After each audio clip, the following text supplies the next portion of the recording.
Hey guys, I hear there is a power outage in Grove City. So I'm going to quick record this so that you can watch it if you would like to catch up.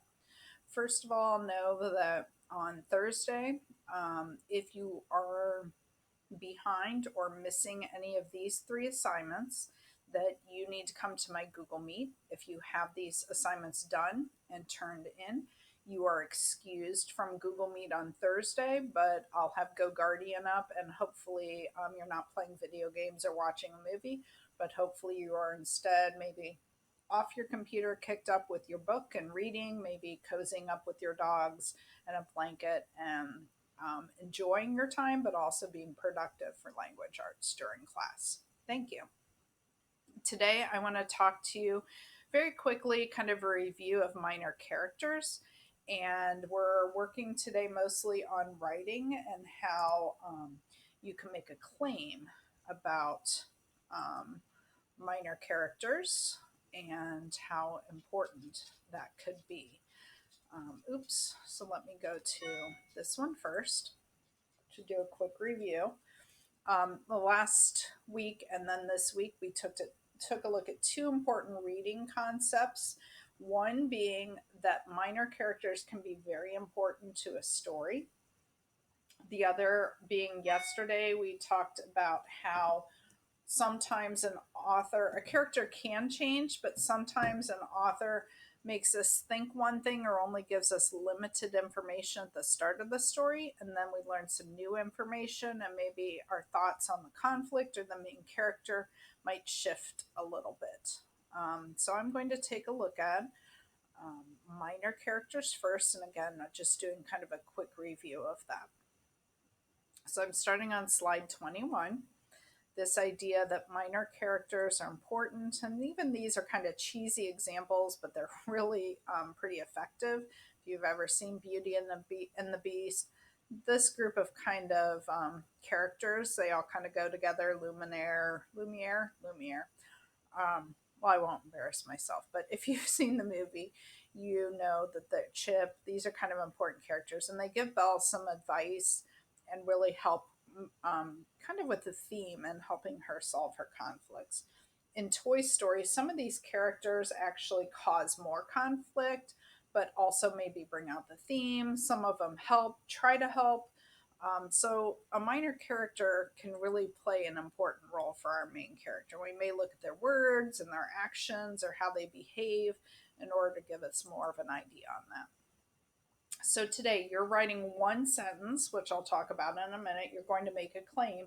One of your claims may be about the importance of these minor characters. Maybe why they're in the story. Are they raising the stakes or creating more conflict? Are they trying to help the main character get out of conflict? Maybe they're giving them some really good advice. So those are some thoughts you may want to have today about minor characters as you're writing your claim statement. Or maybe you're really intrigued by yesterday's lesson about how a character may change, but more so how our perspective of, as a reader could change. Again, maybe that author gave us some new information that caused us to think differently. And I think in a lot of the books I've read, this is definitely a case that the reader has kind of that epiphany.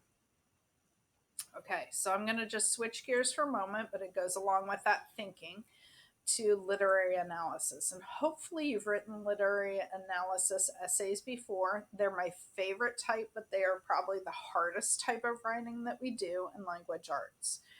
And what analysis is looking at something very, very carefully and very deeply. Here's kind of a silly real world example. When I used to watch my son and my daughter, I don't have a picture of her in here, but when I used to watch them playing soccer, I just watched like and enjoyed the game. I noticed silly things like, oh, his tongue sticking out, or, go Tyler, and just enjoyed the game. When you're reading a book, you should be also doing that. Enjoy the book, read the book, do that. But you also need to step it up and be analytical when you're reading. And that's why some of the thinking concepts that I'm teaching you are so important, looking at those minor characters, because that's analysis work. When people who are really into soccer watch soccer, their brain looks more like this, whereas mine is just enjoying the game. Okay, so that is analysis work. With literary analysis, you're doing this kind of thinking with a book. You're taking apart a chapter and looking at it. You're looking at just the minor characters. You're looking at how you as a reader are changing your perception as you continue to read and get more details. And that's the important thinking you should be doing. Um, Today, I just want to focus on step one sentence of your writing. And that sounds super easy, that I'm only expecting you to write one sentence. It's a lot harder than you would think. Here's an example.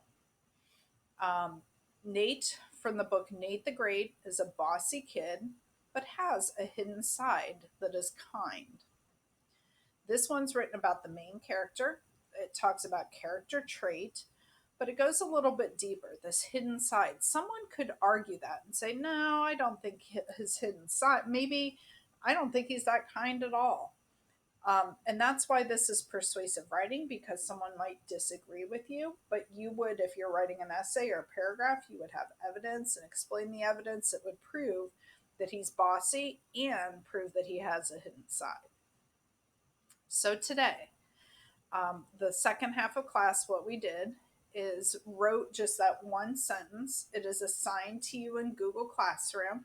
It should be at the very top because I just dropped it in today. I may have moved it. Let me show you what that is called.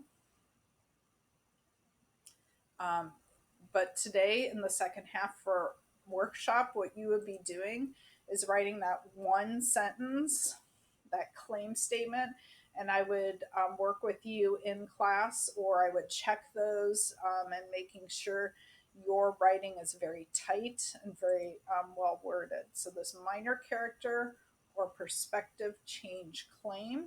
I've attached the notes, but you are bringing up the assignment that's assigned to you and working on it. Because we worked in class, some people got this done. So let me give you some examples. Hopefully, they won't mind. This is Aaron's. And after working with him, he really tightened this up and came up with a very simple but effective claim. Jordan's dad from the book Crossover helps Jordan feel confident while maybe it should say he's worried. But he's going to prove that the dad was in that book, even though he's minor, his job was to build confidence. Let's look at, actually, they should probably go in order. So Aaron's is pretty good. Let me see here. I know she was still working on hers. Let me pull up Avery's.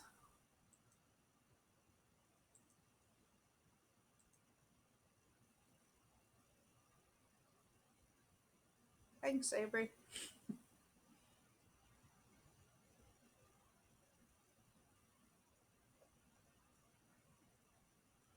And hers is, oh, and hers dealt with this perspective change. I think in the beginning of the book, Long Way Down, I definitely thought that William was going to be a crummy person. She may want to work on crummy. I don't know that that is quite the best wording there.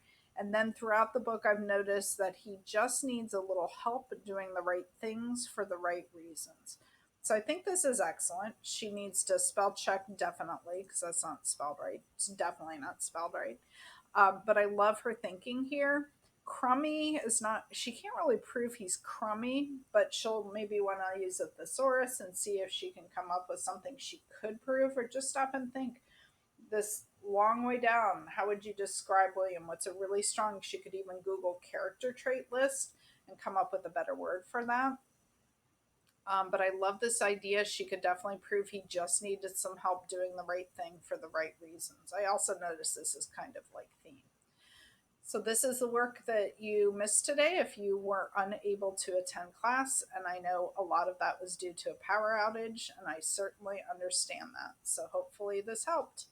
See you guys in Google Meet tomorrow if you would like me to work with you more.